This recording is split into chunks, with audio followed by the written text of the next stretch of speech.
For the staff at British Airways headquarters, they are heroes, plural. Captain Peter Burkill, not keen apparently on the attention, made it clear it was teamwork that saved his plane. As captain of the aircraft, I am proud to say that every member of my team played their part expertly yesterday, displaying the highest standards of skill and professionalism. No one more so than my senior first officer, John Coward, who was the handling pilot on the final approach and did the most remarkable job. Yes, it was not the captain, but his number 2, who was actually controlling the plane. And it was the cabin crew that ensured there weren't more injuries. I want to pay tribute to the cabin crew under Cabin Service Director Sharon Eaton-Mercer, who carried out the evacuation of the passengers with speed, efficiency and care, some incurring minor injuries in the process.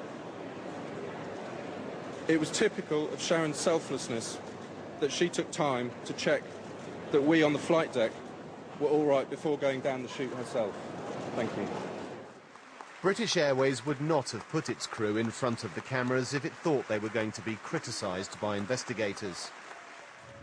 2 miles away, teams continued examining the grounded aircraft at the end of runway 27 left. By this evening, there were some answers. Their first report said the plane had been making a normal approach, like this one in another Boeing 777. The automatic throttle was controlling the engine power, keeping the plane at the right height.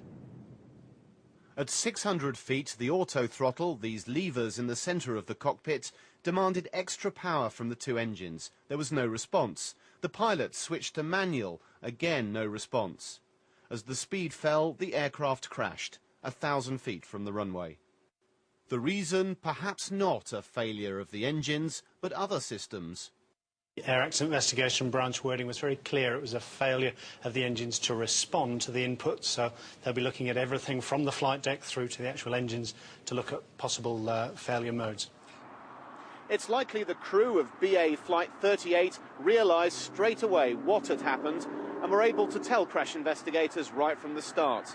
But the job of finding out how it happened will be much more technical. A painstaking inquiry follows from here. Tom Simons, BBC News, Heathrow Airport.